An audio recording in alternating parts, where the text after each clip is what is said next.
Olá, terceiro ano. Essa é a 14ª aula de Sociologia de vocês e abrange o assunto do módulo 14 da apostila, tá? Que eu achei suficientemente relevante para basear a nossa atividade bimestral nesse módulo. Perdão. Nós vamos falar sobre vários temas que se resumem a um só, né? Aliás, nós vamos falar de vários fatores que se resumem a um só. Só que eu não vou ficar dando muito spoiler, muita explicação a respeito do assunto, tá? O módulo 14 é pequeno, é página 70, 71 e 72.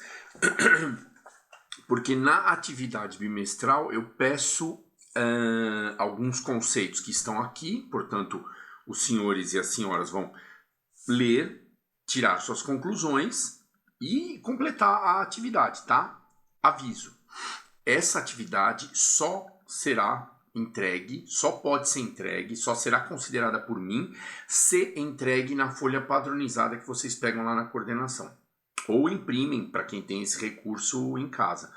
Porém, para quem consegue imprimir em casa, não adianta completar ela digitada ou Ctrl+C, Ctrl+V, certo? E imprimir já a atividade pronta. Não será considerada. A atividade tem que ser manuscrita e com letra legível, ok? Identificada, nome do aluno e classe. Gente, essa atividade é obrigatória no segundo bimestre. Qualquer dúvida que vocês tiverem a respeito da obrigatoriedade e do que vai acontecer caso ela não seja entregue, por favor, conversem com o Rodrigo Suzuki. Ele vai explicar para vocês porque a gente já afinou, a gente já acertou os ponteiros em relação a isso, tá? Muito bem, gente, vamos lá. Vamos pro módulo 14. Esse módulo, ele fala da escola de Chicago e o conceito de estigma. Gente, na verdade, na atividade de vocês, eu peço para vocês encontrarem aqui nesse texto o conceito de estigma, né? É uma parte de uma questão. Só que nós vamos falar sobre a escola de Chicago, gente, e vamos falar sobre a contextualização histórica do surgimento da escola de Chicago. Gente,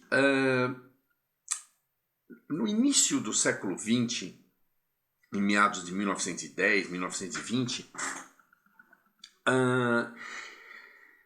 os Estados Unidos, assim como várias outras nações, passavam por um processo de industrialização muito acelerado.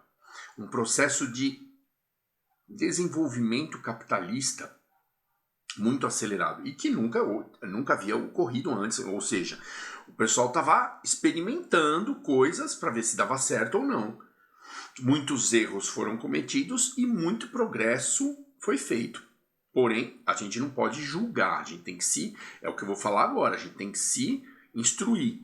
Nós temos que sair do senso comum, como eu falo sempre, e nos instruir a respeito. Esse início de processo industrial e capitalista, principalmente nos Estados Unidos e na Inglaterra também, só que aqui não fala nada da Inglaterra, gerou uma migração muito grande para os centros urbanos, para onde as fábricas foram construídas, para onde as fábricas foram montadas. As fábricas em geral, as linhas de produção em geral. E o que acontecia? O centro urbano ficava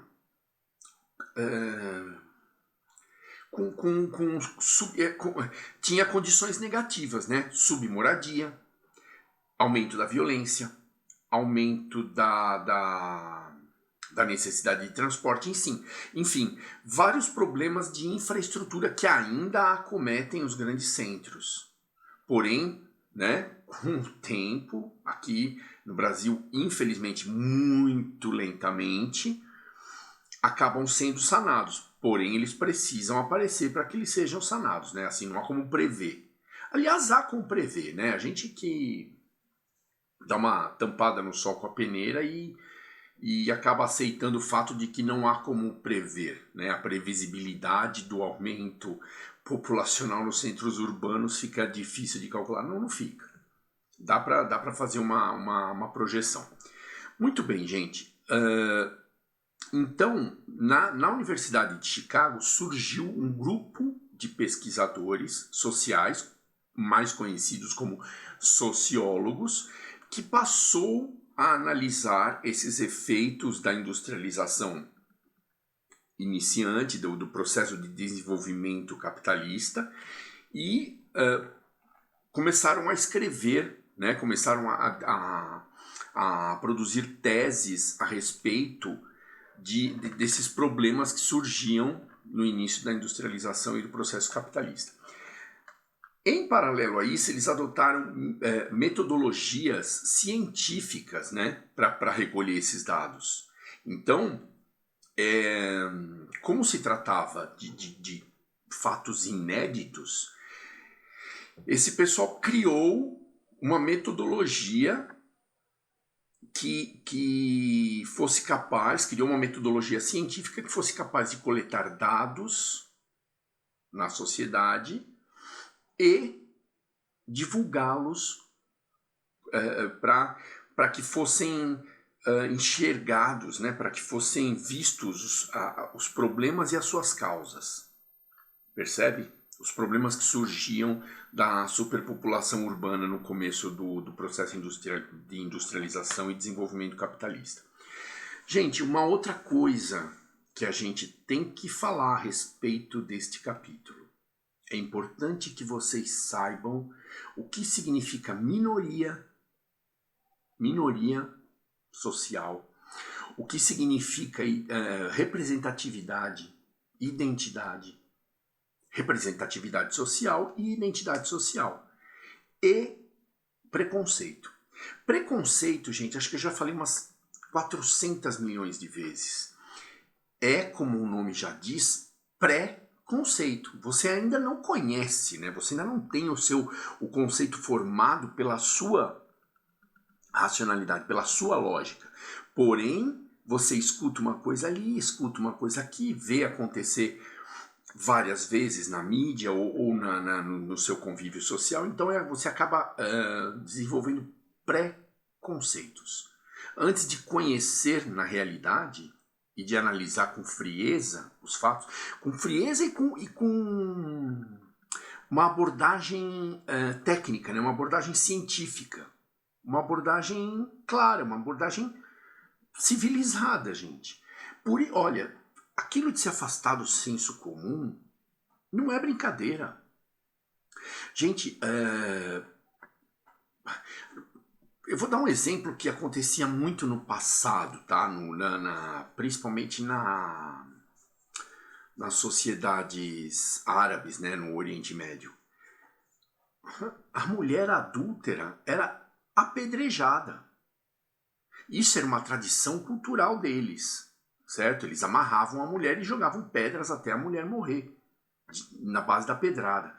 Só que essa técnica de apedrejamento virou uma técnica urbana usada no Ocidente em relação a acusações feitas em público. O linchamento é uma forma de violência que atinge uma pessoa que ele é acusada publicamente num ambiente público, num ambiente populoso, de algum delito que a sociedade abomina, que a sociedade rejeita. Veja, o linchamento é uma forma de violência. É fazer justiça com as próprias mãos. Coisa que já está errada na premissa já, né? Começo de conversa. E o caso da injustiça? Vocês já pensaram? Se ocorre o linchamento com um indivíduo que foi acusado de ladrão, alguém gritou, pega ladrão, acharam que era o fulano, pumba, foram lá e lincharam o cara, ou apedrejaram. Gente, olha que absurdo. Olha que absurdo já começando a conversa. Isso é barbárie, gente. Isso aí é um sinal de atraso civilizacional. Quando vocês forem responder a pesquisa, vocês vão se deparar com o termo estigma. Gente, esse termo é muito caro na sociologia. O preconceito, o pré-conceito, ele é criado baseado em estigmas, que são relacionados com algumas características, que eu quero que vocês pesquisem. Leiam o módulo 14. Leiam e tirem suas próprias conclusões. Vocês não têm que acreditar cegamente no que eu estou falando. E também não tem que acreditar cegamente no que a sociedade está falando. Gente, vocês têm que aprender. Vocês já estão, é como eu falo sempre, vocês já estão na pista de decolagem aguardando autorização. Motor ligadão, só falta acelerar. Vocês têm que começar a ter suas opiniões próprias. A não aceitar certas coisas, principalmente certos pré-conceitos, certas definições, certos padrões sociais pré-definidos, que não passaram pelo seu crivo racional. Você não raciocinou, você simplesmente comprou aquilo. Falaram pra você, é legal, você te comprou, ou engoliu. Gente, mais uma vez eu vou falar em 300 repetições. Saiam do senso comum, do diz-que-me-diz-que, da cultura sem cultura, sem erudição, da cultura sem erudição. Vocês têm que passar a investigar as coisas com propriedade para poder formar a sua própria opinião. E eu estava falando esses dias com um rapaz lá na coordenação. Gente, não é porque a média é 6 que vocês vão se nivelar em 6. Pelo amor de Deus. Vocês têm que nivelar por cima. Esqueçam essa história. Vou fazer só o que é necessário para obter meu diploma. Pelo amor de Deus, gente. Isso é um absurdo. É ir para a escola arrastando corrente? Levando uma bola? Vocês vão sentir saudade dessa época. Não é possível que eu e mais o mundo inteiro que fala isso para vocês esteja errado. A gente já passou por isso. Procurem tirar o máximo possível da escola, da erudição a que vocês têm acesso. Aliás, é um acesso privilegiadíssimo, né? Nem todo mundo tem. Aliás, quase ninguém tem. Certo? Gente, pela atenção de vocês até esse momento, eu agradeço e desejo bons estudos. Não esqueçam da atividade. Prazo para entrega, 23 de junho. Impreterivelmente. Por favor, gente, porque aí nós vamos fechar as notas do segundo bimestre. Não tem como vocês me entregarem depois disso e eu fechar a nota e entregar para o Suzuki, né? Diário de classe fechado. Não tem como. Tá ok, gente? Muito obrigado.